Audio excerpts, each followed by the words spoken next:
So that's the beauty of non-duality to me. I never met anything like it.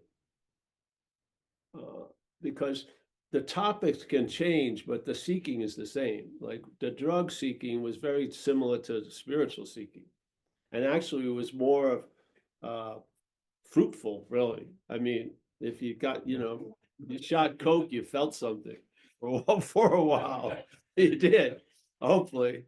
So, but all the difference in the seeking was usually what was sought, but there was a consistency of the seeming seeker and the seeking. Yeah. And the seeking isn't to find the sought. The seeking is claimed to reinforce the seeker. The seeking has no intention of finding. That's why we get to a situation in spirituality that they say it's going to take lifetimes. The head loves that. Kicks back in the lazy boy. Lifetimes, I have no concerns. No one's seeing me at all. Yeah. But so the seeker and the sought, there was a lot of different sorts, yes. And there was, let's say, a lot of forms of seeking. And we changed the sought and we changed the forms of seeking. Yeah, just like in martial arts. A friend of mine, he's a Zen master, and he did hard form. And to me, humbly, he should be doing soft stuff now. But he keeps being like a Chinese gymnast at 71, fucking getting operations on the knees. I said, you should be going the flow, a little Aikido or something. No, yes. So every sort and every form of seeking has variations. And that gives a sense that you're actually doing something new. But the seeking itself and the seeker are the same. Yeah. Doesn't that make you curious? Really? Because if some people here, we have been introduced to a lot of sought topics, and we've done seemingly a lot of seeking. Yeah. And in the case, because you're here, obviously it's failed. And to me, that's the success. But because all the stuff that's going on, without us knowing it, is being used to reinforce the prior seeker and seeking. So when you hear the message, the seeker is the sought. Yeah. So the seeker is the sought. It just fries that formula. Yeah. And time and space compress. And you're left with the inevitability of the present, which is your it, so to speak. Yeah.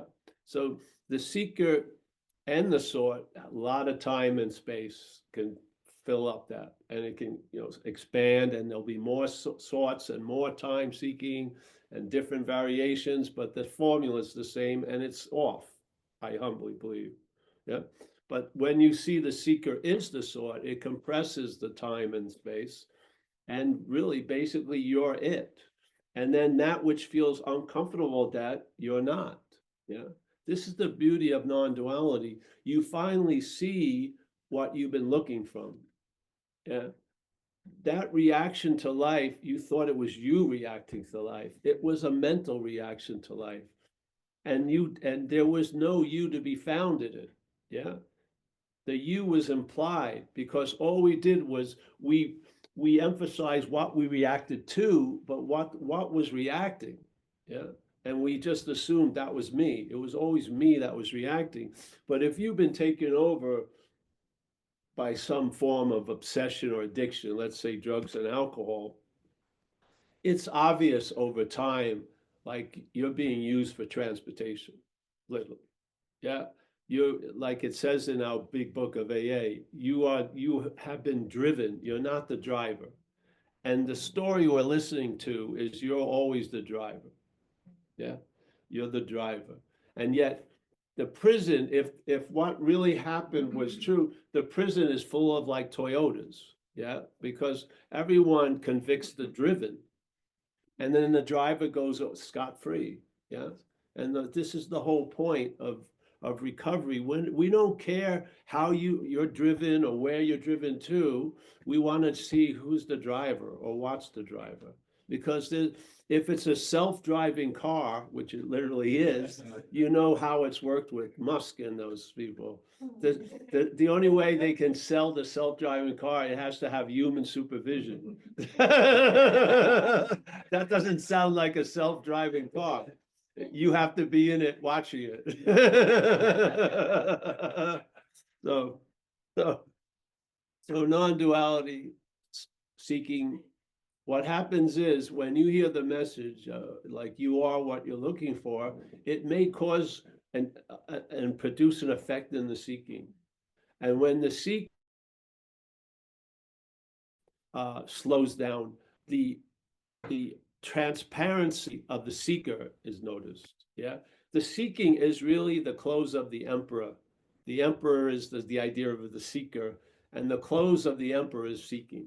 So when you stop wearing, when the seeking, you take a break. I didn't choose to do it, it happened. I just lost interest because the fundamental truth of what I read or what I heard stopped me in my tracks. You are what you're looking for. So it made no sense. Why am I looking for it then? Yeah, if it would mean if I'm looking for it, that's a way of denying that I'm what's looking. Yes. And so am I that which is denying? That's the first reaction, but no, I'm not that which is denying. And this is the glory of non-duality. When that second subject gets revealed, overlooking the object of view, the one that's critiquing you, and you thought that was the real you, and the object you is the bogus you see it as not you, finally. Yeah. And at that point, when I heard it, it was sufficient enough to at least stop my looking for what was looking. Yeah. And therefore, without putting on clothes, I saw the emperor with no clothes.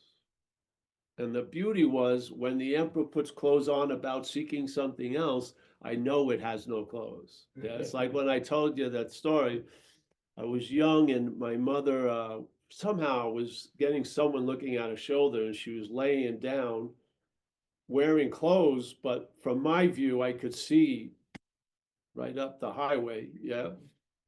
And I saw her whole inner parts. And it blew my mind as a little kid. It was like I saw my mother naked, and it wasn't a good move. So when I would see her wearing clothes, this picture would come up of the nakedness. It was very weird. Being a Catholic kid, it was very weird. Very weird. I shouldn't see my mother's genitalia. It's just not a good move at that age. So this is the same thing. I don't care how much clothes the emperor, and the emperor is what's parading in your head. Yeah, the emperor is parading in your head. It's me number one. That's the emperor. It's the emperor me number one. It has risen above all the yous, and it's a me. The only me there is. That's the emperor, and that emperor is playing God on you. Yeah, and it wears a lot of regalia and shit like that. But fundamentally, the emperor has no clothes. It's not true. Yeah, not true. And what happens when you see the emperor has no clothes? I hope you find out. Yeah. I know it can be triggered through satsang. I know it. Yeah. Because I've seen a whole lot happens when you're doing nothing. And I actually see more happens when you're doing nothing than when you're like earnestly practicing up to the wazoo. There's more that happens when you stop than when you're going. Yeah. And these ideas that seem cryptic, what's looking is what you're looking for. You can't use the Buddha to seek the Buddha. You can't use mind, big M mind, to seek mind. You can't use light to seek light. They start making sense to you because you're not going through the mental logic. You found there's a shortcut, there's a bypass. Yeah. And how the message of non-duality delivers, it uses the bypass. It doesn't attempt to make you understand something or make that something palatable for your understanding. It doesn't do that. It's just a simple recognition and it's offered all the time. Yeah. So what's going on? Oh, there's some people, they know, they can see it unless, Wow, who are these? Whatever. People just dropping in, whatever. So I felt I lost that thing. Where was I? No one even knows. Oh, no, past the no clothes. Yeah. But let's say, yeah, past the no clothes. But when I heard these things with the, you can't use the Buddha to seek the Buddha, it arrested all those attempts that were driven by that idea that I could find the Buddha as Paul. And if Paul got enough Buddha in him, Paul would be a better Buddha, a better Paul. Yeah. But the fact is, there is no Paul. Paul isn't going to become something it already is. Yeah. It's not. So it says you can't use the Buddha to seek the Buddha. So let's say we're sitting in this room. Hey, come on in. Hey, how are you? Hey, how you doing, honey? I'll have to start all over again. It's okay. No, it's okay. I think we need some more chairs. Yeah, let's, and these folks, yes. All right, so this will be the warm up and we'll have a new one. We'll have another talk, yes. Hey, we're gonna be here for a little while today. We got a whole new bus just showed up. Here they come, yeah. We got a bus from El Paso. Come on in. Start another tour. Yeah. But for you, before they get in, before we start again, I want to read this. No, we're going to start with this reading. All right. Come on in. We got chairs coming. Nice to see you. Hello. Nice to see you. Yes. Yeah. There's free teeth cleaning. Yeah. Less than $100. They're coming in.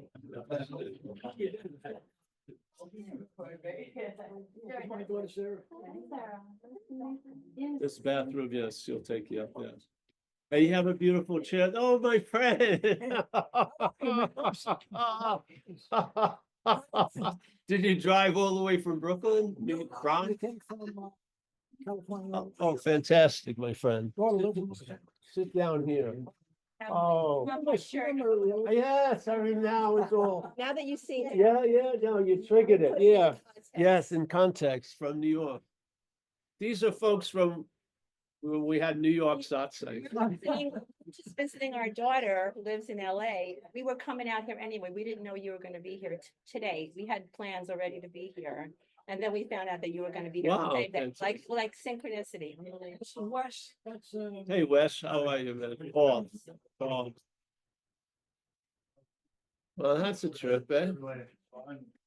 I had plans for my afternoon. I think they've been altered. Yes, all right. It's okay. That blows my mind. I cannot believe it. This character's from back he's a homie. Yeah. Fucking from New York with his wife.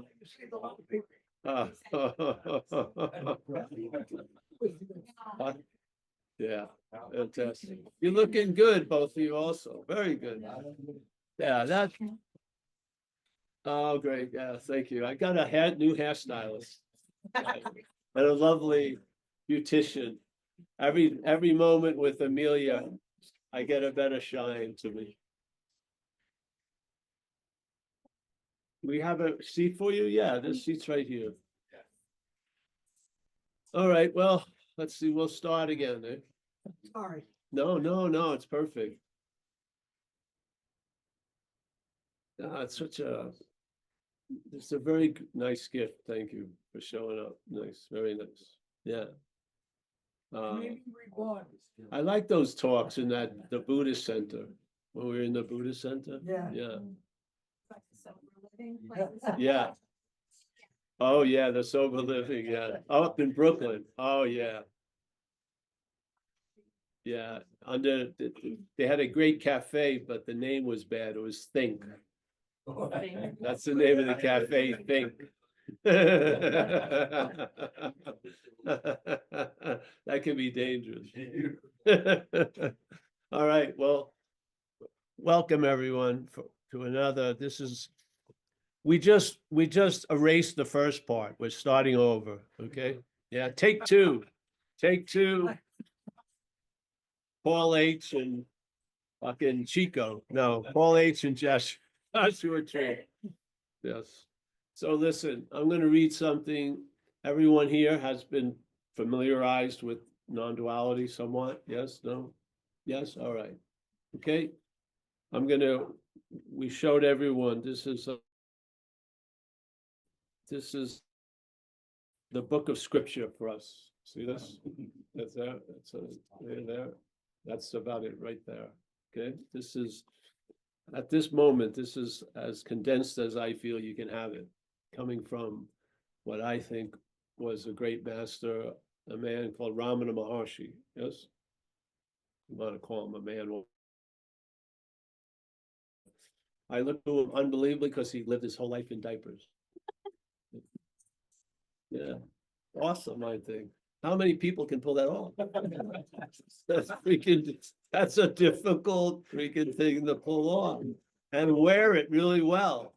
I mean, he was strutting it around. Yeah.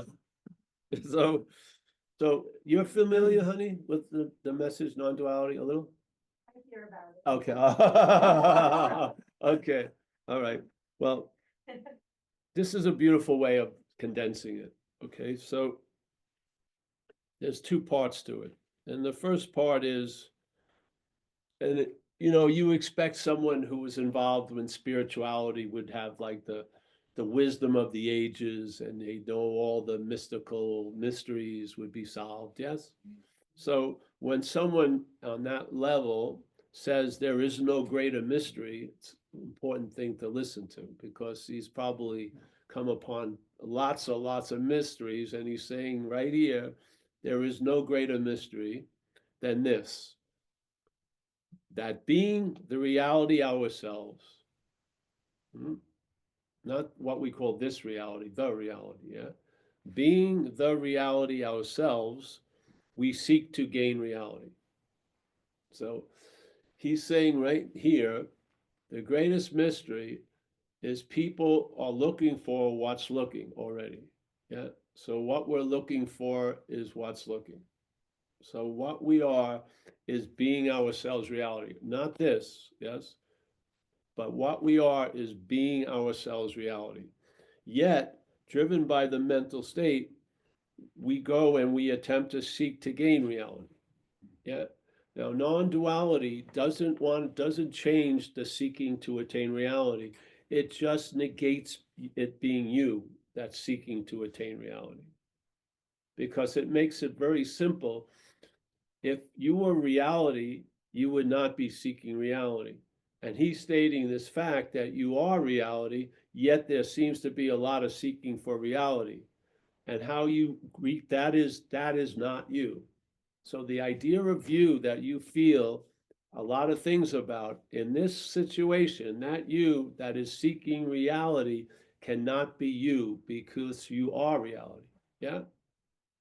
There's no point of trying to convince it. You just bypass it, basically. So, and the beauty of it is, the message is being ourselves reality. Do you feel that? No, you probably don't, because you're here looking for something, maybe. Yes. Yes, you are, probably. And so with that one coming up, looking for something, you greet that with, I'm not that. Yeah. So now you have a tactile event of seeing what you used to look from.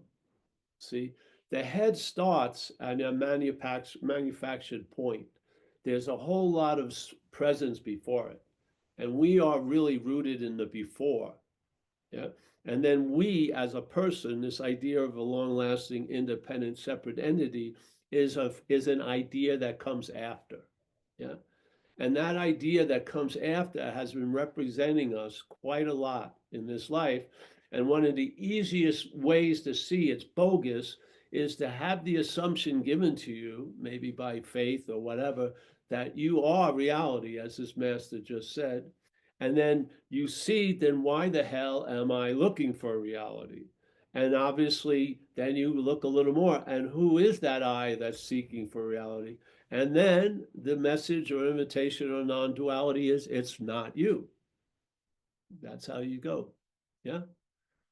It's not saying stop seeking reality. It doesn't, because you're not that which is seeking reality. Obviously, because you're reality. So everything that's looking for something you already are is obviously not you. Yes, this is the logic, not mental logic. This is the logic of non-duality. And this logic will bring out the failure of the mental logic. It's going to put into high contrast this bogus idea that we've been running on seemingly and taking it to be so. Just a little bit of light will bring out you'll see through it. Yeah. And this is what happened with me. I got introduced to these ideas, some things happened, and then something made me feel like I can't move from this point, because if you don't see the manufacturing of you and you're looking from that manufactured point, yeah, if you don't see that, you're going to be looking from it. And when you're looking from it, you may be in the act of seeking reality as reality. Yeah. And if that act is going on, it's quite useful, because it is the way you get a boomerang to what you already are, is by seeing what you're not. So you come to the conclusion, the assumption of you that was looking for reality and everything and wanting to be the best spiritual practitioner ain't you. Because if it had any semblance of reality, it would know not to look for freaking reality. Yes, obviously. So it has no clue of reality, so it's looking for reality. Yeah, and we've been beholden to that looking, and we become the seeker. Yes, and the seeker is the emperor with the clothes, and the clothes is the seeking. Our seeking is clothing the emperor of the false seeker. Yeah. And some people will have a jolt where you'll see the emperor with no clothes. But I'm telling you, in time, it's going to appear to wear clothes again. There's an understanding, clothes or no, the emperor has no clothes. That's a basis. That's not a curious idea. That's a basis. Something has gotten established. And I'll tell you, being nothing, the firmest, most solid foundation is non-duality.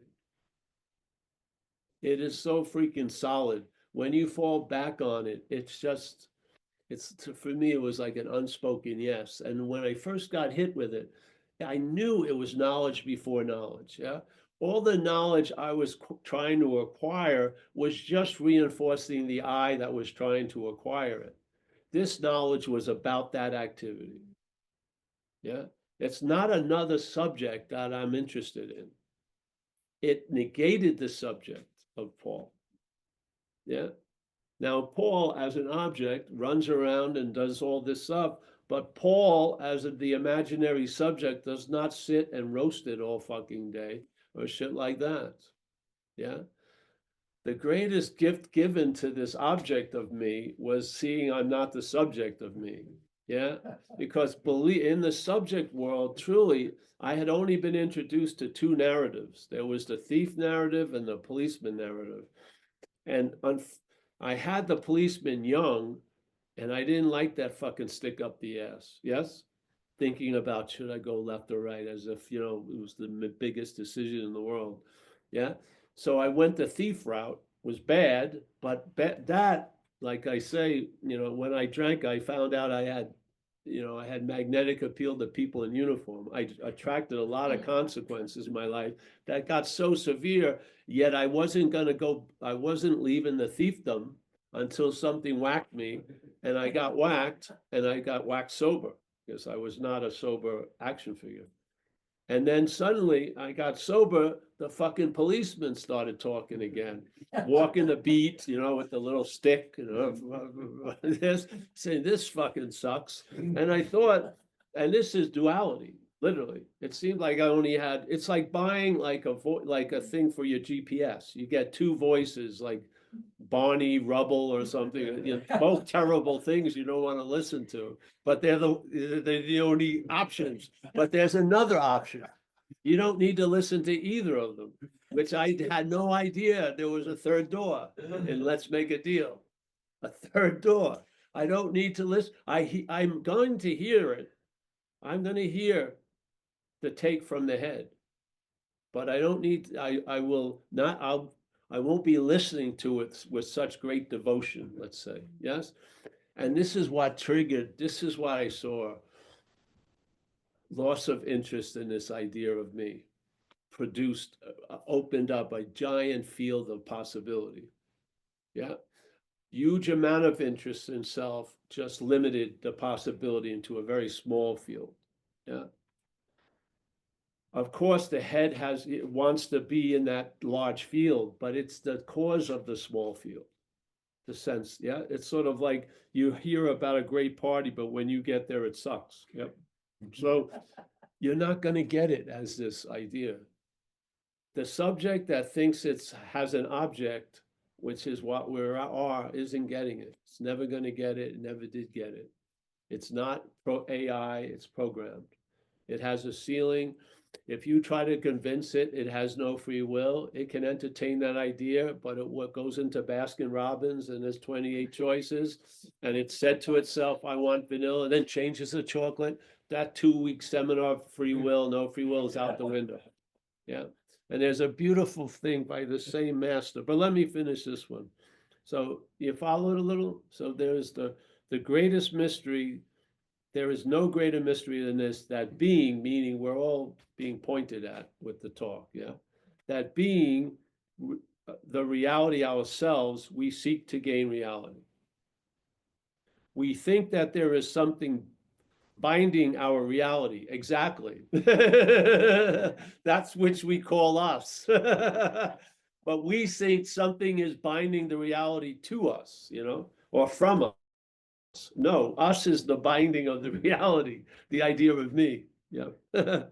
So and of course it gives itself so much importance. Yeah. You want to see this idea shrink? Irrelevance. It lives on relevance. So it's either you're gonna have to go with it to get to the light, or it's has the ability to block you from the sunlight. Yeah, it always puts itself in a relevant role, and it's not. It's all made up. Yeah. So here he goes. Reality, and that it must be destroyed before that reality is gained. It is ridiculous. A day will dawn when we will ourselves laugh at our own efforts. That which is on the day of laughter is also now. Yeah. Not half hour later, now. And then this is the second. It took us years to transcribe this ancient scripture. This is the second page. Months of study with bad lighting. I could have made a mistake. So it is false to speak of realization. Wow. You go to a lot of meetings talking about realization. Yes. It is false to speak of realization, the big R, realization. What is there to realize? Pretty good. This is pretty good. So, all right, what is there to realize? Most of us have been in a sort of a business of attempting to realize things, yeah? What is there to realize? Question mark. The real, capital H-R, I mean, the real is as it is always. Wow, there's no wiggle room now. It is, it never was, it isn't, never wasn't, never will, never won't, whatever. It is, as it is always. Wow. I hate when the Course uses that, things like, you and I give everything, all the meaning. I mean, Jesus Christ. Yeah, all that is required is this. This is it, all. Can you imagine how many places have just brought about only one requirement? How? Usually you have to purify, something has to do, you have to offer your firstborn or something. A lot of things, but here it is. All that is required is this. We have realized the unreal. Instead of the unreal trying to realize, we have realized the unreal of us. Yeah. Instead of the unreal of us trying to realize, because the unreal of us may think it can be real. Yeah, because of the duality. So it's unreal now, but maybe it believes it could be real. If it did a lot of work, if it did this, a lot of, chanting and, kissing of feet or whatever it thinks, I have it in me, but you don't. You're an empty little fucker. Yes, there's nothing in there. So the unreal isn't because you're denying the reality. No, this unreal is unreal. This is not reality. It's not reality mistaken. It's not reality. Yeah. So we are not going to keep trying to see the real from the unreal. We're going to see the unreal from the real. That's the thing. And there's no effort because that's what's been going on at all times. We've never not looked from the real, but what talks about the looking has said we're looking from something else. Yes. But basically, the body does not have any awareness. The body is a non-existent thing. Yeah. All right. So we have realized the unreal. Yeah. Pretty easy, eh? So this message does it. You sit here in these talks, and what happens is something's said and something arises that reacts to it. Maybe you can sometimes see a physical reaction, sometimes it's in the head. That is not you. This is the beauty of what non-duality does.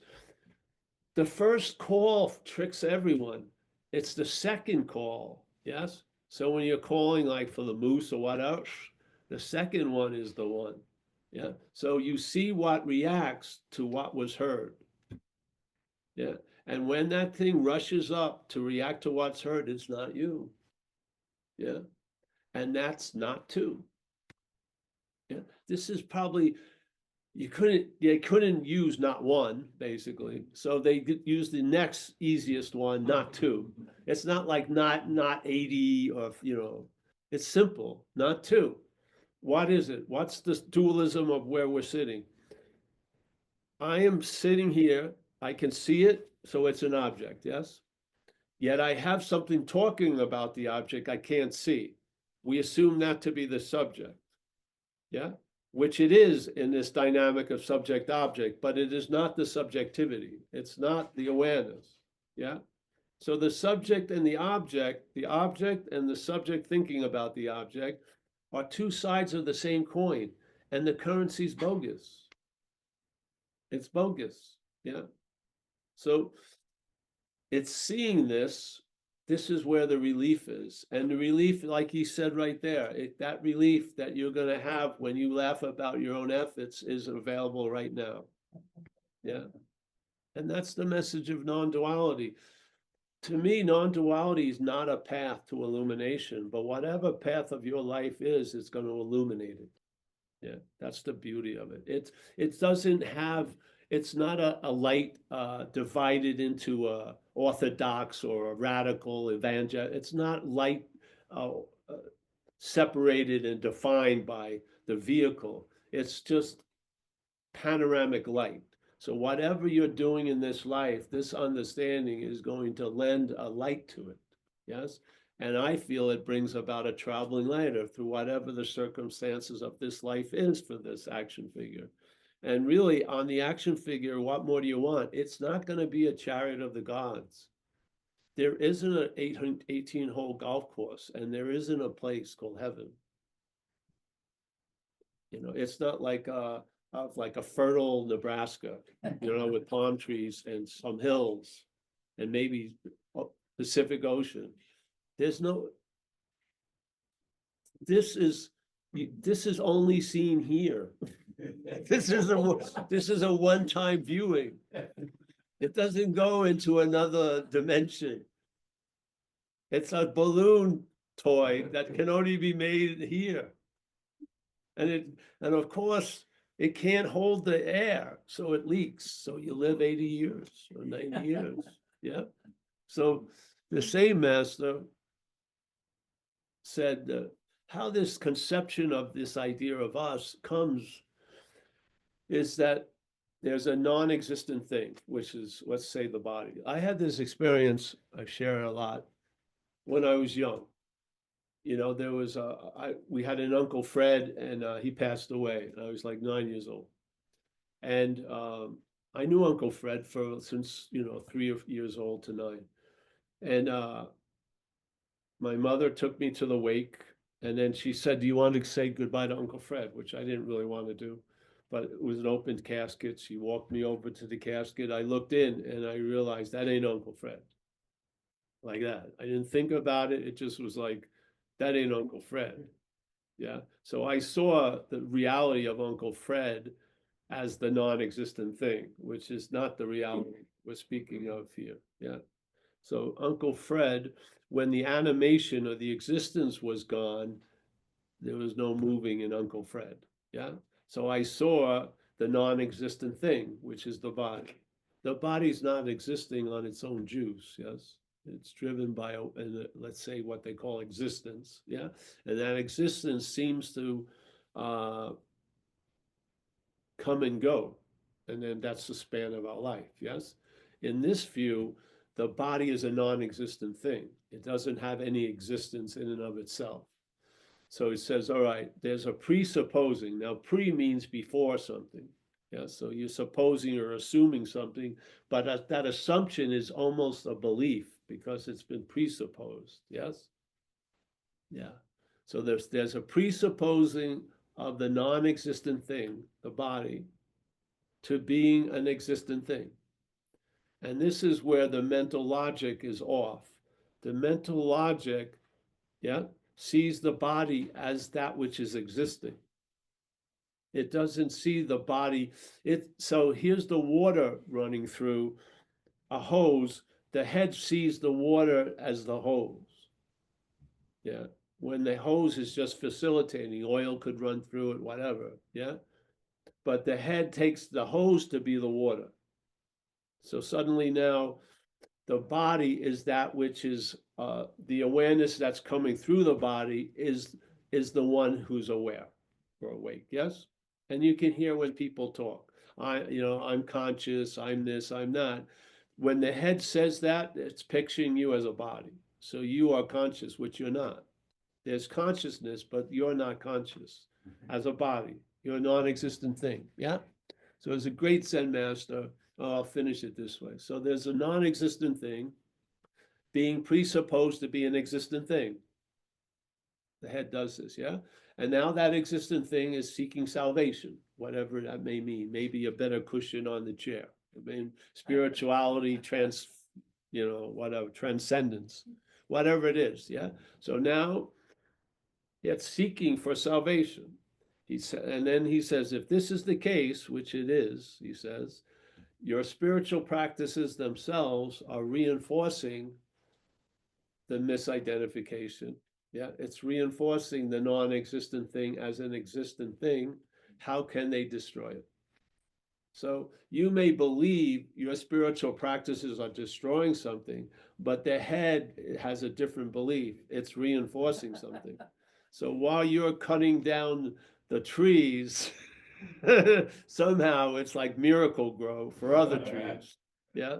So oops. And it's not meant to be, it's meant to be felt, these statements. Yeah. Because we have done what these are describing thousands of times probably without ever seeing it this way. But you can see it by hearing it this way. This is the power I feel of non-duality and satsang. By hearing it, you can see it, though you weren't seeing it when it was happening a lot. Yeah. But by hearing about it now, you can see it. You get a sense of it. Yeah. So this is what our great master Huang Po said. Simple. Whatever can be perceived. Yes. This chair. This. Yeah. We're all perceived, aren't we? As a body, we are always perceived. Every experience, every perception another person has of what we call us is a perceived. So whatever can be perceived cannot be that which is perceiving. Wow, incredible. Just solve thousands of fucking questions. Whatever can be perceived. All right, see, this is the beauty of it. what the head was using to affirm something, non-duality will negate it.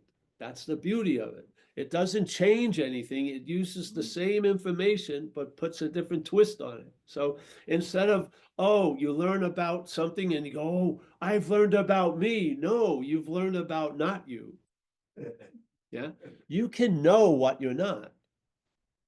You can.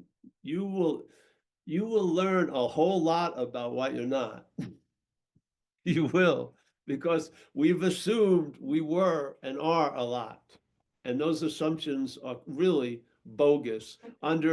This isn't like a giant, like, bending the Titanic to make a turn. It's a simple little one sentence thing, whatever can be perceived. I understand that. Because aren't we a vessel of perception? We're not, I don't wake up, I'm perceiving. It just seems to happen. Yeah, I'm not like, all right, how am I perceiving today? No, I'm not.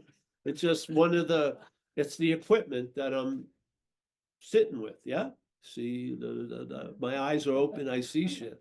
I can make a vow I don't want to see something, or look out the window. There's the bird I vowed I didn't want to see. I saw it. I can't help it. So whatever can be perceived, yeah, important to know, cannot be that which is perceiving. Wow. How does non-duality use that? You're not that which is perceived. That's all. Doesn't, it's not like, oh, you really are that, but through a lot of work. No, it's flat out negation.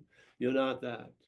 So now when you see the stuff that constantly was being used to reinforce this fucking idea, you're going to use it in the opposite way. You're not going to use it. You're going to allow it to be used in the opposite way. And through negation, you're going to be freed from the need to be liberated, because that which needs to be liberated is not you. So liberation to me is the liberate. I've been liberated from the need to be liberated. Yeah. That which I thought I was needed to fucking be liberated. And it still does to this day. But I'm not paying its tuition, because I know it doesn't go anywhere. It's still bound in the liberation.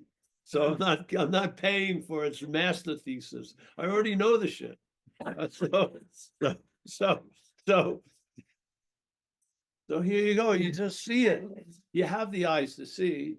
You just maybe it's sort of like if when they have in a thriller, they have there's like 12 different like things, and they put them together, and then there's a message. This is sort of because the mental logic projects a message, and you get the same old thing. Non-duality just confronts that logic. Yeah. It just does. And you'll see how small it is. And it's impossible. It's actually fails. And in its failure, it's a success.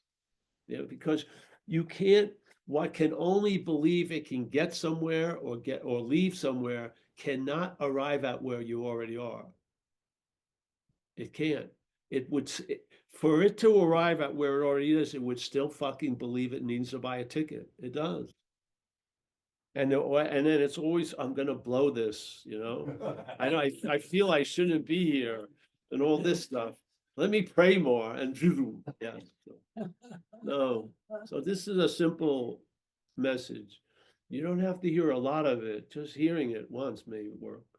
And it's not because what happens, let's say here, we're at this talk, like me or not, doesn't matter. The messenger is superfluous. It's the message. Yeah? So even watch, you don't like the guy. Who said that? What said that? So you watch what arises, and instead of just, signing on with it and just believing it's representing you, it's you, that you pause. And it believes you're just gonna follow as soon as it presents the story. Oh, I don't feel good. And no, you pause and then you see it. You see the emperor with no clothes. You see right through the clothes, yeah? And now you're not a compliant audience anymore. And you're actually having a large amount of disinterest in its production and its presentation. And that's usually when it will really bring out the old guns. You're never going to be loved, or some fucking thing. whatever. It's gonna try to scare you into, getting online with the trough. But yeah, if you just sit tight, stay on the operating table, don't get up, don't play doctor. It goes very well. It does, and you'll travel lighter. Yeah, what more do you really want is this? This is not going anywhere. The body isn't transcending. It's not. Have you seen anyone you know here again? Have you? No. I don't see it the same face. I never see it the same face. I mean, this isn't like Bali in the universe. This is like a penitentiary, probably. That people don't keep coming back. Do you ever see those movies? Always blew my mind. The one with Nicolas Cage, where he's an angel, and he gets obsessed around Meg Ryan, Yeah. and he says, "Oh yeah, one night with Meg, I'm willing to throw my wings of eternal bliss. Give me a fucking break." What blissful eternal being would do that? And have you seen Meg Ryan now? What would have happened? Nicolas Cage would be super pissed. Where's the ring? Where's those wings? I'd spend millions of dollars if I could get a pair of them. And then blows my mind. Or when someone's dying and the person's hanging over them, you can't do this to me. Oh, I'm sorry. Sorry. I know. I shouldn't be dying on your living room floor, but it was a mistake. Let me get up, get home. It's just insane. The head is unbelievable. Unbelievable. So I've never heard anything like non-duality that brought into such stark contrast that which would drive me to seek. Because that which drives me to seek is not going to find. You want to find that which is driving you to seek. You want to see that. Yeah. And maybe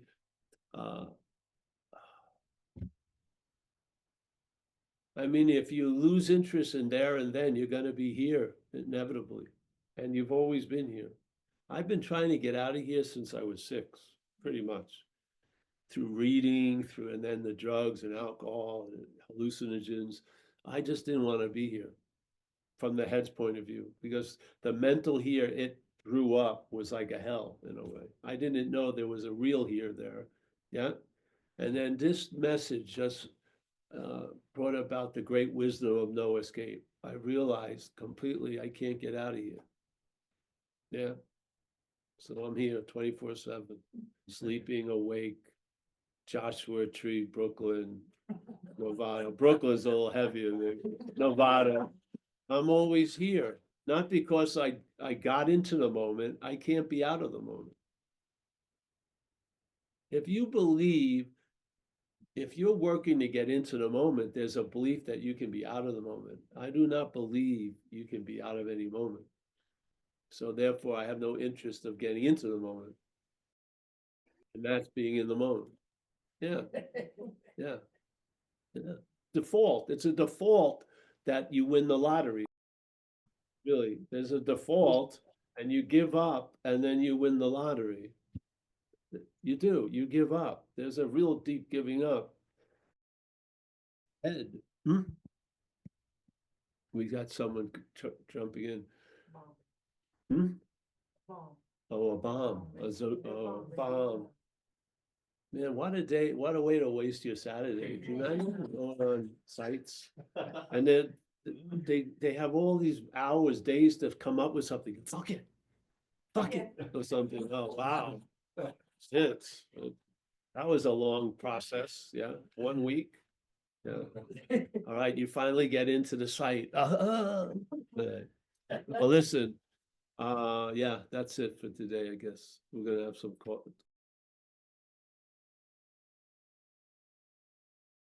Oh, wow. That was. Wow. Thanks for sharing. That's more well thought. Oh, That's that just talking. he went pretty far. That was pretty good for as far as it can go, but it doesn't go too long.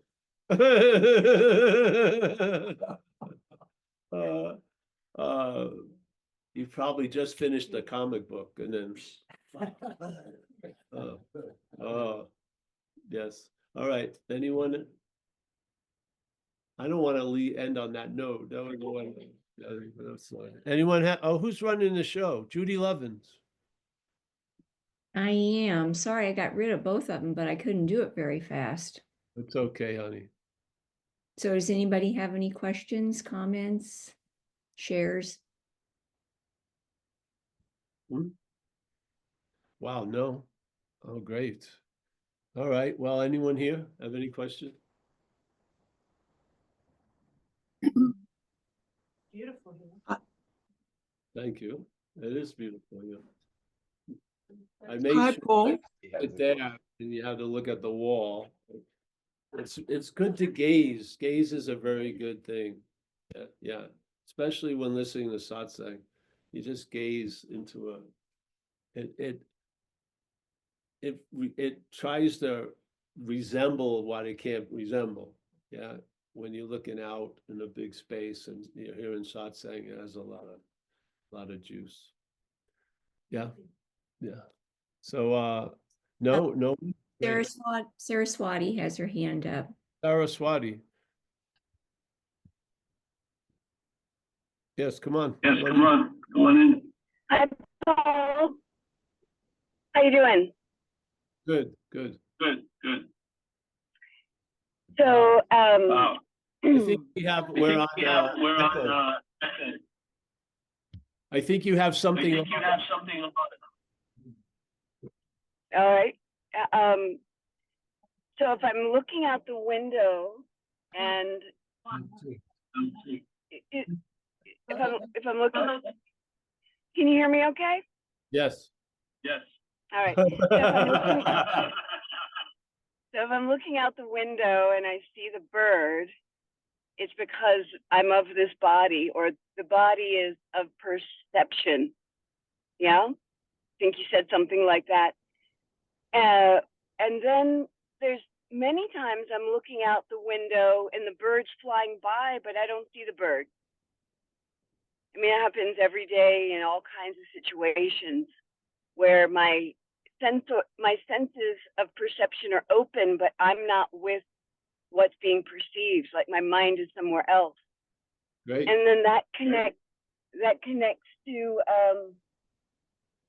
coming into the moment, being in the moment with my senses or not with my senses. And so these are some things that I thought about as you were sharing today. And I'll just pause there and see if there's anything that wants to come out of that. All right. Can I just you're already the moment. Yeah. So the perception, perceptions lead you. Something must be. Is it just because? Something must be. Is it just be? I know we're having a lot of.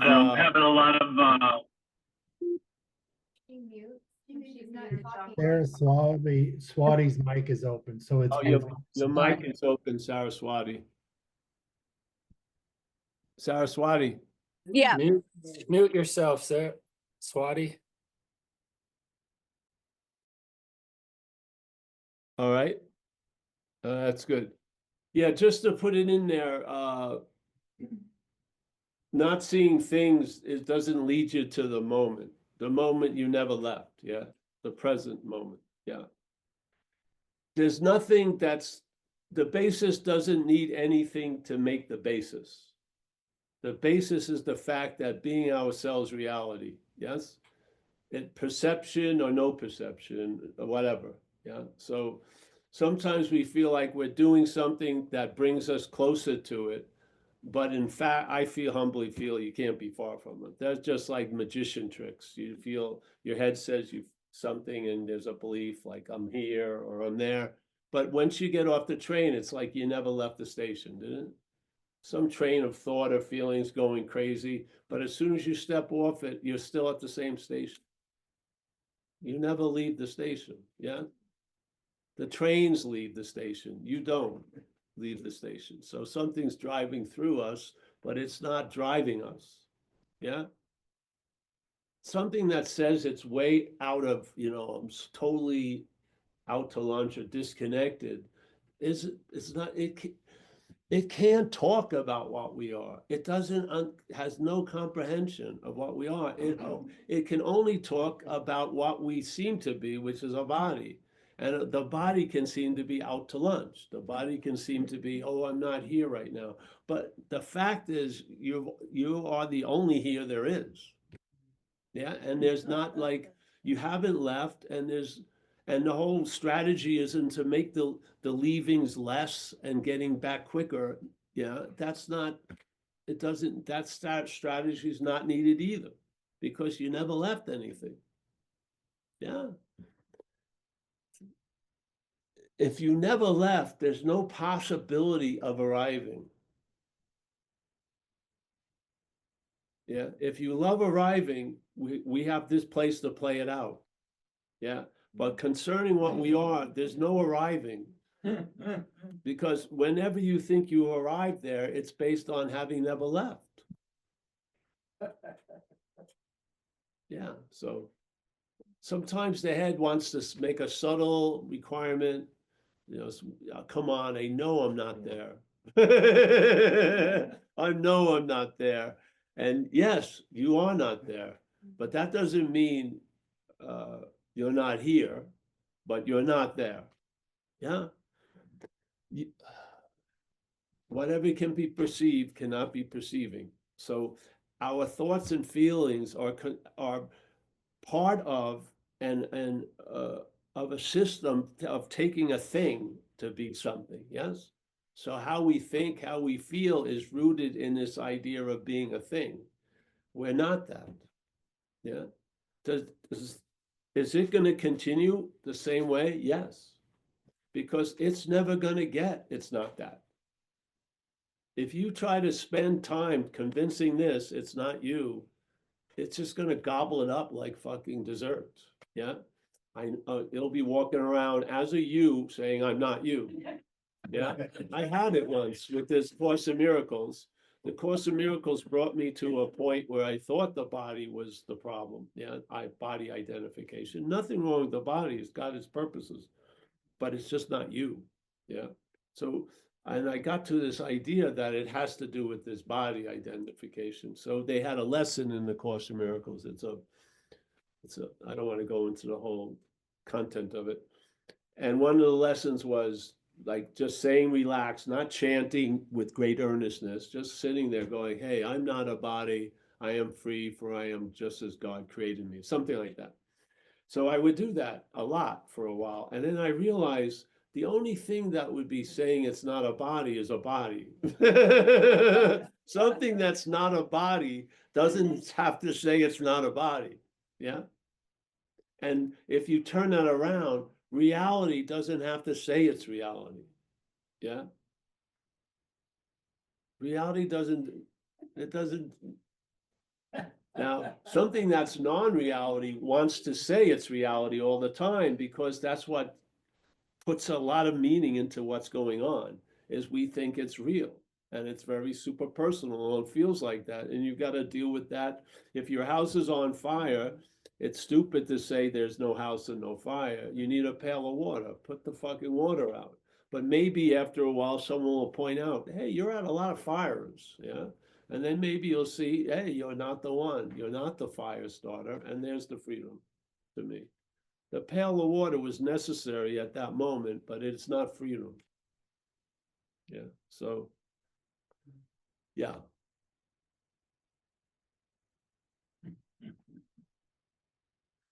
Can't do, I could just do it the best I can. Yeah, what? I'm gonna pound it away, pound it away, pound it away. I've been here.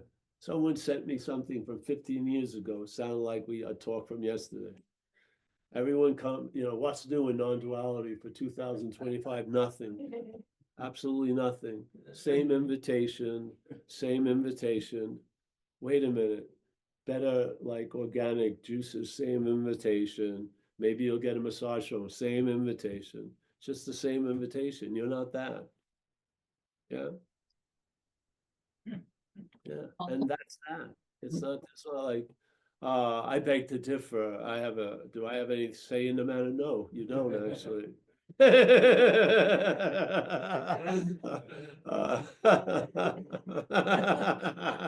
beg to differ. Yeah. You can establish and exclaim you're that for how long? 80 years? 80 years with a whole lot of huffing and puffing to make it seem as real as it can seem, and it's still not real. It never will be. You're gonna go. The non-existent thing is going to return to the fact it's a non-existent thing. Yeah.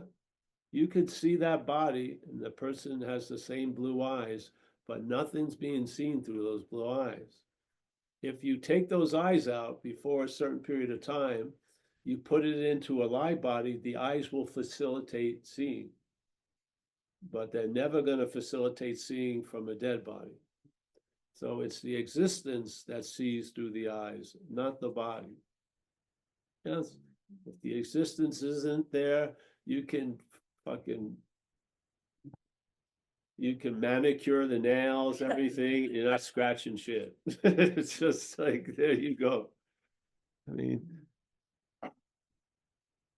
you can't get rid of one without the other. A lot of people have really changed the object of self. They have. They're reading way better. Yes. They do practices, they do breathing. They've done meditations to bring down their emotions and seemingly, and they're monotone, and they're never, maybe they're ripping holes in the wall when no one's around, but they seem to have it down and shit like that. They do. You can do a lot of that. Yeah, you can. Yeah. And you can change this, but it doesn't change definitely the thing. Yeah. I know guys, if people here are from recovery, I get this chance to go to New Jersey to visit a rehab center like twice a year. Usually, now I'm doing once a year.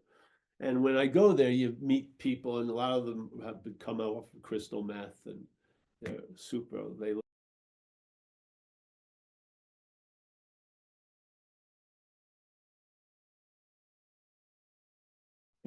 You come back in 6 months, and they're all buffed out. They've all been at the gym, almost every last one of them. Nothing's changed in the head or anything, but they're looking better.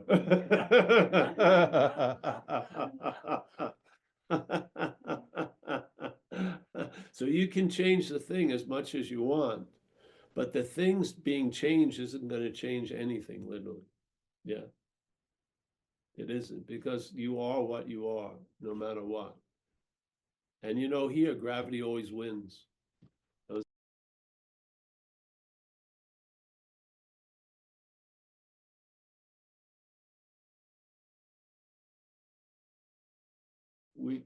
They saw a Joshua tree or something, the bombers.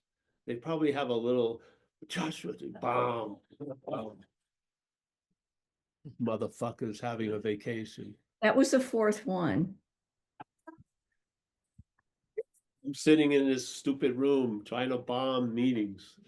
Oh, what's wrong with that? Fuck you. Paul, Steve Wing does have his hand up too. All right, Steve, bring it in. Hey, Paul, it's good to see you live. I'm always listening on YouTube when it records, but I seen you like 7 years ago in Doylestown too. It was really good talk. Yeah.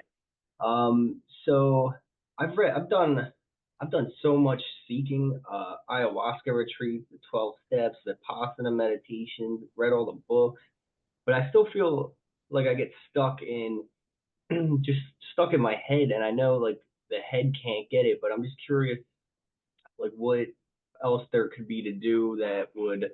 I'm just waiting for like this moment where I get the download and I'm totally like at one and can realize the non-existent thing there all the time. That's not gonna happen, bro.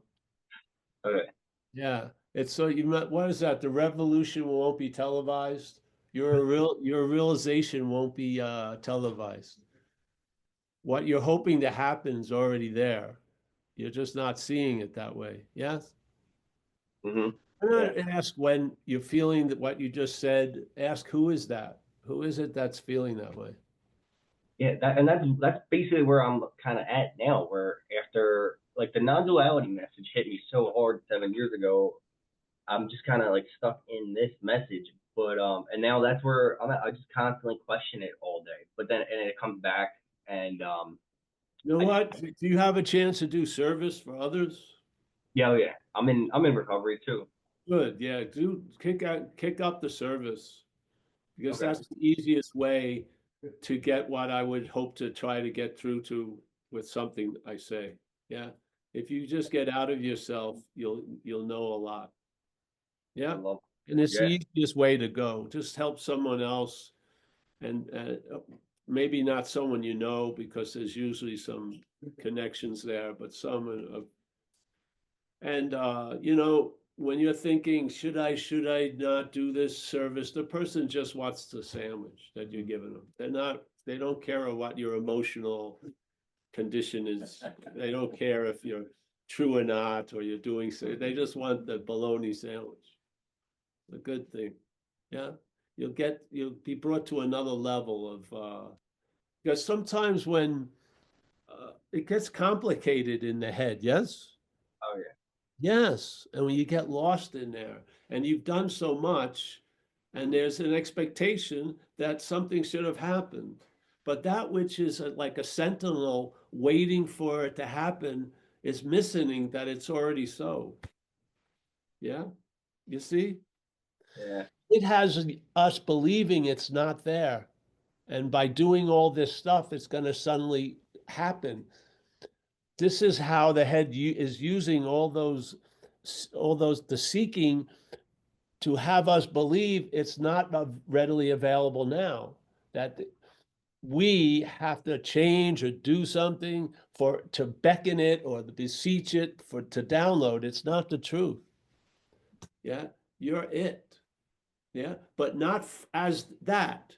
And it's the it that you're not looking for the it, which is blinding you to the it. Now, you get that? Wow. Can you say that one more time? No, I don't know. It's the it that you're not looking for the it that you are is actually the blinding itself of what see, it's not blind. It cannot get that it's it. What's not it cannot get it's it. It just cannot get it. It can get it's it as not it. The only way. If you imagine your absence, you're imagining it when you're present. When you picture you not here, it's reinforcing a picture of you here. You don't get it? It's a mind move. Everything that the mind says is going to do something, it's using the reinforcing the something you'd like to be a little liberated from. Yeah. So looking for the it is reinforcing the not it. And this is what happens when you see the not it looking for the it from the it, you lose interest in it. You just lose interest in all that looking. Yeah. And what happens to that interest? The joy is you'll find out. You'll be here and you'll see a hummingbird or something like that. You'll see an exquisite rock formation, Josh, which you don't need to be doing mushrooms to see it doing all this. So you're on a mushroom basically. You're just sitting there. Yeah, yes, because there's a huge activity that we don't even call an activity, and this is selfing, literally. The mental's addiction to this drug called self. It's selfing. It's the basis, yeah, and it's weak and it's really not solid. And in that basis, it has you looking at everything that's, yes, oh, this isn't finding the basis. No, the basis can't hold anything. It's fucking empty. Yes, it doesn't have any real meaning. So it's basically having all of us getting engaged in all in this, and all the engagement in this is being used to reinforce what we're not. I'll read it in the Course of Miracles. I know it. You ever hear of the Course of Miracles? All right. Course of Miracles describes it perfectly. It says, does anyone here feel like they're in the active denial of what they are? Probably not. Yeah? If you stop someone at Joshua Tree Coffee online, hey, are you in the active denial of what you are? And they no, I'm getting a coffee for myself. What do you mean? I'm affirming myself. I want a fucking double shot. Yeah, but what's actually going on in another level that's a lot of it's unbeknownst to us while going on, there is an active denial of what you are. The mental activity is actively denying what you are and firm in faith in there's something else it has made to be yourself. This is a diagnosis, a very pure diagnosis. What's going on unbeknownst, and its effects can be changed by being aware of it, truly. But there is something in us is active in denying what we are. It's not you, it's not me, it's something in us. I would say the mental processes are in an active denial of what you are, and conversely, firm in faith in a something else that the head has made to be yourself. There you go. And it says here, in this experience, the brain interprets to the body.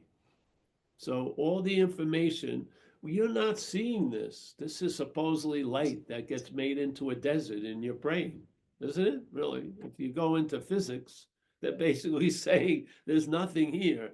There's an insertion of light going in. The brain has a confirmation bias, self-centered, and the brain's going to interpret everything to the body.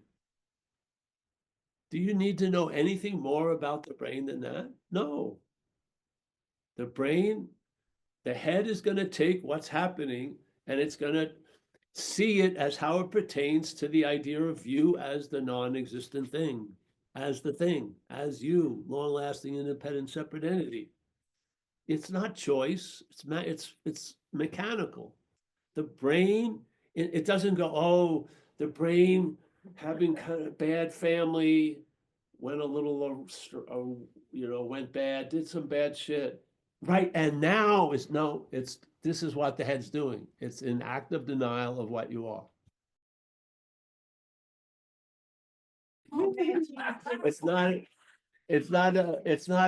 It has no ability to see it in any other way. Yes? Whatever it interprets, so change all the things it can interpret, but it's going to interpret to the body of which it is a part. Don't you see the fundamental point to look at? Happens, everything that happens, and we put a lot of meaning into what happens, but everything that happens is being used and that's turned into a narration pertaining to the body. That is way more important than what's happening. Way more important. You can change your locale, you can change your diet, but the same activity is going on. The head is in an active denial of what you are. Yeah? And it's firm in faith with actually no fucking root at all. It's firm in faith. There's something else that it made and keeps making up because there isn't a self. It's made up. There's no self. The building is never over. There isn't like a super amount of selfing and then there's a self. There's never a self. It's just selfing. Yeah, it's a presupposing of something that's not true. That's what selfing is. Selfing, when people hear selfing, they call me and they go, "I've been selfing all day." So basically, they just describe the whole thing. The selfing just implies something. Then what's implied that what we are takes to be us. Yeah, and now the self is presupposed before the selfing, and now it's getting guilty about selfing. I'm doing it. You're not doing it. You're not doing it. You are not the driver. You're mostly driven. Mostly driven. Mostly driven. Look at your body. There's only one function that has 50% volition, which is breathing. Something new better to give us any fucking power. If you were beating your heart, you wouldn't have made it through the first 5 minutes. You would have been distracted. Oh, that's about me. Oh, there you go. You're not digesting your food. Do you have a lineup? I ate that burrito Thursday. I got to go home, eat the burrito. No, yes. But then much subtler activities, you think you're the doer of thinking. You you do not believe you're pumping your blood or beating your heart, but you believe, the head believes it's thinking. Much subtler process than pumping blood. And it claims all that shit because it's so fucking obvious that you're not digesting that burrito. It can't pull it off. If it thought we were dumb enough, it would try it. It would say we'd be having fucking clinics where you'd have to stop if you ate a burrito and forgot to digest it on Saturday. So the clinic on Saturday to eat the burrito you ate on Thursday, everyone's sitting there. Why did I forget? I gotta spend my day digesting all the food I forgot I ate. This is insane. But you believe you're the thinker, don't you? Do you believe the thoughts that are being noticed are yours and they're about you? Yeah. You know that we are sharing most of them. Hold on a second, honey. I just want to point this very important thing in recovery, where they talk about the thoughts. You know, a lot of people in a lot of different ethnicities, different classes, different health, everything. Yet we end up in AA, and you're at a meeting in AA, and in AA people share their thoughts and their feelings and some shit they did and everything. And you're sitting there for months taking it in, and you have so many hits that when they're sharing their thoughts, they sure sound like my thoughts. Yeah, I seem to have had the same thoughts this person who I don't even like was having, and the same feelings, and was driven to do the same things. Now you only can come to two conclusions. How did these people get my thoughts, or they're not my thoughts? Yeah. So you see millions of people in AA, they end up at the same 3 parking spaces, institution, jails, and death. And each one of them thought they were the driver as they were driven to those 3 places. Every one of us thought we were the driver. We did all the shit, and we didn't do all the shit. No way, no fucking way. We're living, so many of us are living under that delusion, and it's threatening. People blow their brains out because of the belief that they did these intolerable things while they were under the influence. There's no forgiveness available. Yeah. So, yep. So what was? Yeah, it made me think of that quote from Wei Wu Wei, where it says, "Why are you so unhappy today? Isn't it because 99.9% of everything you think and do is for yourself, and there isn't one?" Yes. Wow. Like, Yeah, I have that page. between yourself. I should put that one in my That's scripture what book. mine- Yeah, I've read that. I've heard, yeah, we learned that. Yes, ask the awakened. Yeah. Yeah. It's like the first, right before the first chapter, that's the. Yes, on the first yes. page. Well, you see that exactly. When they say, you know, we've heard this description before, and it's not of you. So what you're not can be described. What you are can't be described. But what you're not can be described. What you're not can be known. What you are can't be known. You're not going to comprehend what you are, understand it, or know it, but you can comprehend what you're not and understand it and know it. Yeah? And this is the whole message to me of non-duality. There's no other program or church that starts with non, I don't think. Yeah? So it's a not two. It's a negation of the two-ness. Yeah? It's not destroying the two-ness, it's a negation of the two-ness. You keep seeing things just like you used to see things, but you don't, the idea of you being the seer of it has been very much changed. Yes. There's a whole lot of seeing. I don't believe there's a seer. Look at, for there to be a seer, there's got to be seeing, yes? For there to be seeing, there's no need for a seer. The seer needs the seeing. There's no seer. The head claims the seeing and makes a seer out of it. Yeah? They're seeing all day. Most animals are seeing, and they're not sitting there going, oh, I'm seeing. They're just seeing. I don't think they are. They don't seem to be as concerned with themselves as we are. Yeah? So essential, it means important, yes? Essential, the importance of a seer is not essential. The seeing is the essential. How does the head think about it? No, the seer is what's essential. The emphasis is on the seer at the expense of the seeing. In duality, that deal of duality, there's always an expense. If you emphasize the seer, you lose emphasis on the seeing, and seeing is the living of a life. The seer is a narration of a life or an interpretation of a life. They're different. Both can occur, but if the interpretation overrides the living, I think it's out of balance, off, humbly. Yeah. All right, anyone else there? Aaron and Tobias have their hand up.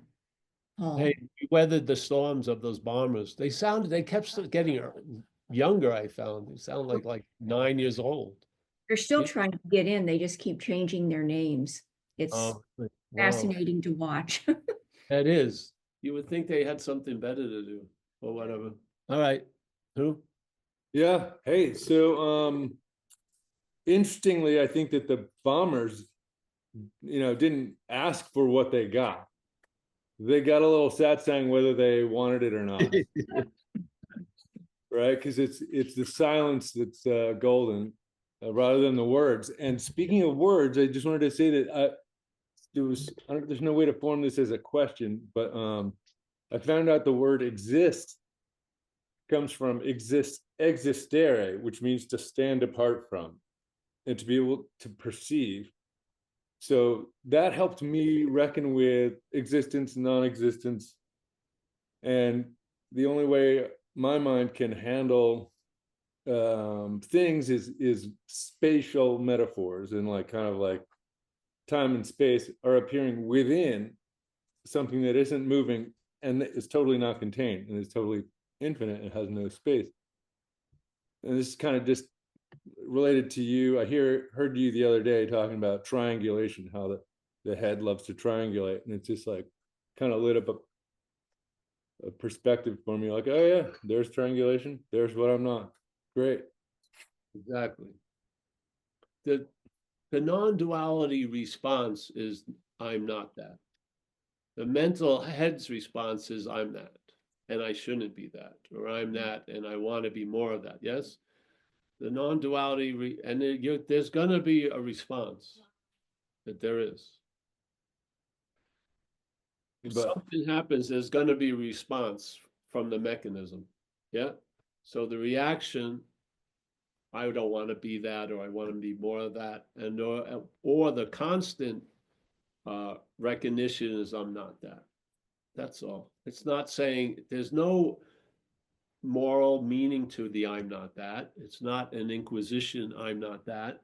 It's just a negation with really no charge. And you've realized, stop prodding the system with a cattle prod. It can't go farther. It can't go. It doesn't have the ability to grok it.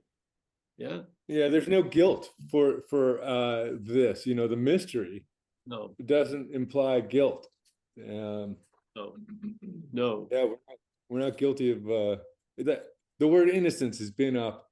Your voice came up in my head the other day. I was out chainsawing wood. It was like the head or the brain interprets to the body of which it is a part. And that just phrase was able to dissolve some selfing, whatever it was. Yeah. You see, great. The solution has, there's like grass, like a friend of ours just was in Amsterdam, and the lady she was with wanted to get the best weed from the Amsterdam thing, but she got the best weed at one of these places, but it was nothing like Humboldt County, California weed. So in a way, how solutions appear here, there are some really fucking refined solutions. And a refined solution is just a little statement of like, what's looking is what you're looking for, like shifting the Titanic. Yeah. That huge momentum of your life can be shifted with a tiny little saying because you have the sense of it. Yes. You have the sense of it already. You have you've gone through every test, you've been in the classrooms. Somehow what's been collating the information has misguided us, yeah? And non-duality is just a way of negating that and affirming what actually doesn't need to be affirmed. So there's a negation and you find that you are the living affirmation. Yes? Yeah, and just travel lighter, man. I was like, man, whatever. We would just watch the movie and it was very well written, but I would have killed myself or the person next to me in the car in the first 10 minutes of the movie. The going over of everything in the head. I mean, wow, man. I remember I used to be on 10-day cocaine retreats. Oh, the head was just eating its own babies. Just fucking just ripping me new ones all night. I couldn't sleep or nothing. It was, and then I'd do it again the next day. It was mind-boggling. But yeah. Some people I know, they go into a delirium. I happened with me, I had this weird physical reaction from getting run over by the car. I would get this little pain in my upper thigh. The first time was total surprise. And then this pain would go down the back of my leg into my knee. And this is the bad, really bad part. And then my knee would get super hot. And then the bad part of my leg would blow up. And the first day I was in delirium and my head was really trying to find a matching number. It was just going millions of trying and it just can't do it. It's almost like the machinery was smoking. It just couldn't fucking, it couldn't figure the the primary number. It was, I mean, it was going off. I could almost feel the smoke out of my ears. Then that delirium would break and Excuse me. conditioned for 9 more days with the leg. And it's, after a few years, it stopped, thank God. But it was weird, but it would be the same thing. Go into delirium, fever, and then I started to feel better, but my leg wouldn't feel better. The bad leg, it would just stay super full of blood for 10 days. Yeah. Couldn't go anywhere. It didn't matter what I thought I needed to do. The leg was no way. Yeah. So yeah, all right. Anyone else? I gotta go to a thrift store. I've got some plans this afternoon. They're getting washed away right as I speak. Brian has his hand up, Paul. All right, Brian, you're on my resentment All right, list. let's see. Let's go, Brian. So, there's still a following of thoughts happening here. But who is following the thoughts? That's what you want to use, the following of thoughts and put this little thing in. Who is it that's following the thoughts? Yeah, See I mean, that was right there. Use that. You recognize there was a thing of thoughts. Ask, but you didn't recognize who is it that's having those thoughts. Yes? So the recognition, beautiful. Don't dwell on it. Go to that which isn't being recognized and just look at it with the self-inquiry question. Who is it? Who am I? Yeah. This will go really far because burrowing into what's always been recognized can be a knowledge that's not going to avail you much. Yeah. But if you use the recognition of something and ask, who is it that has that recognition? That goes somewhere, I feel. Yeah. yeah. That was a Okay. quick visit out in 30 seconds. Thanks, Paul. See you next week, Mr. Smith. That's why we had the old skit about being, we're going to be a psychiatrist, and I plan only to work one day. And people signed up for an hour session. They come and they start bitching about what's not happening. And I go, that's not happening. See you next week. Next person come in, not happening. It's sort of weird. If you try to be helpful, there's a reinforcing of what's not happening, which makes more what's not happening. So sometimes real compassion is just, hey, it's not happening. Yeah. Just let them sit with that for a while while I'm on vacation. So, yeah, anyone else? No, I don't think so. I think that's it. Yeah. All right, nice to see you, Brian. Yeah. Miak, looks like me, Miak. You went through a transformation. I see it. Judy Lovins, thank you. And Judy, Yes, you're not that which is worried about the bomb is getting in. Use the worrying about the bomb is getting in and use it to see it's not you. thank you. And there you go. Erin and Tobias, nice to see you, Tobias. Say hello to Erin. Yes, pleasure. Lindsay's got a question. Oh, Lindsay. Oh, All oh, right. can you hear me, Paul?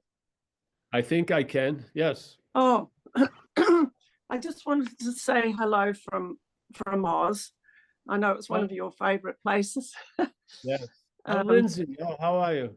Yeah, I'm good. I'm good. It's the first time I've been able to join in. I've been listening to you for a long time and reading your books and things. And I just want to say thanks so much, Paul.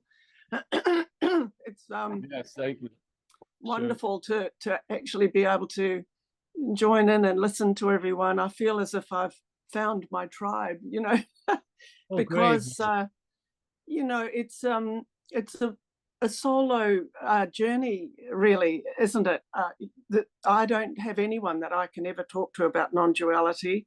They'd want to put me away, and sometimes I just think it's lovely to feel part of a group that I can listen to and join in with, and it just makes me feel not so alone, and with this understanding. So it's lovely. Now that I've figured out how to get the time right, I'll look forward to joining you again. I'm finding it very helpful. I'm a bit of a slow learner, I think. I need to hear things over and over, but every time I do, they sound very, very new, and I know it's really, really making a difference and helping enormously. So, yes, life-changing, of course. Thank you so much, Paul, and hello to everyone. And great to feel part of your group. It's Sunday morning here in Oz now. I'm in New South Wales, and another hot day coming up. Anyway. Hey, Lindsay, you've made my day. Thank you. Oh, okay. Seriously. And remember, Mm. you're a lifetime member of Zen Bitch Slap. Yes, thank you. Wow, literally. Yes. Everyone's clapping. Right. Yeah. Mm. Nice. Yeah, I have a fondness for Down Under for sure. I lived in Byron Bay for a while. Yes, I know. It's up the road from me, probably Yeah. about a day's drive, but it's in the same New South Wales area. Yeah, beautiful. Yeah, yeah. Hey, well, thank you so much. And please show back up so we can see your lovely face again. Thank you. Oh, well, I will. Thank Really, you. please. Thanks. Thank you. Thanks, Paul. Yes, Bless. very much. Yeah. Mm. Mm. Judy Lovins. Judy Lovins. That name just does a lot for me. It does. It sounds like a hair massage or something. Judy Lovins. Very good. Lovins the way she handled the bomber.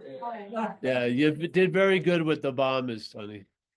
Yeah, yeah, yeah. Everyone's happy here. Thank you. Don O'Connor. Don, Don learned he didn't need to go on another retreat at a retreat. Not bad. Nice to see you, Don. Thank you. It's you. Marcus. Matt. Matt. Oh man, how are you, brother? All's well? Yeah, as well. Thank you, Paul. Oh, nice to see you. Your Yeah, beard's gotten likewise. wicked long. You're in the Rasputin era or something. That's pretty cool. Ben, nice to see you, Ben. Yeah, Rico, a man of his word. Graham, an old friend in Spain somewhere. Brian, see, I hope I didn't cut you down, Brian. We didn't. Yeah. Yeah. Chris H, you know, it's not about recognition in a way. Recognition is the starting point, and then there's even an acknowledgement. The head wants to pre-acknowledge that it's so, and then you just jump in with it's not so. Yeah. It's just the same. The head is being used for a different purpose. You're not doing it, something is doing it. Yeah. And so what used to reaffirm and reinforce what you're not is now going to be used to sort of weaken it. Yeah. So that you can, it's like you're not looking through 50 layers of saran wrap. You start seeing blue is blue and red is red and stuff clearly. Okay, Steve Wing, hang out with us, bro. Thank you. And you're a lifetime member of Zen Bitch Lab. Doesn't matter how long your life is. It's a lifetime membership. Yeah. All right, we got Graham. We've got Chris H. There he is. He's happy there. Nice to see you, Chris. We got Chris Snap down from Lexington, Kentucky. Rick Rowe from Toronto. We got Ole's iPad. James Parker. Nice to see you, James. Zoe from Japan. Nice to see you, Zoe. I felt today like I feel when I see Zoe. It's a good feeling talking with Lindsay and stuff. Very nice. It's always good. Saraswati, thank you, hon. Thank you so much. Keith G, nice to see you. I see him live. It's pretty good. Eric from Vista. Mark. We got Rinshu Jane. Jane, did I get it sort of close? Nice to see you. Nice to meet you. Have this your first time? Yes, because I'm very new to you. I have started listening to your YouTube videos and only come across that, oh, you do live Zoom and it suits my time window because I'm in Brisbane, Australia as well. So Oh, all right. morning for us, Sunday morning for us. Yes, yeah. I have a strange effect on Australians, I guess. That's good. Better than the cops. Good. That's good. Better. It's an upgrade. Rob M, Massachusetts. Let me finish this last page. We've got Godfather of Soul, Holly Alba. Oh, Sally Underwood. I think I got everyone. Thank you so much. And thank you, everybody here. We're going to hang out. Don't have to rush. Thank you. Yeah, thanks, everyone. See you Monday. It's Tuesday. All right. Thanks, Paul. Enjoy the thrift shop. Judy Lovins. Oh, yeah. I Thank you think for your love and service, baby. that dream is gone. That dream may have sailed. It's all right. Thanks, Paul. Thanks a lot, Judy. See you guys. Yeah. Thanks, Paul. Judy. Thanks, Thanks, Paul. Paul. Judy, that was Thanks, wonderful. Paul. Great job.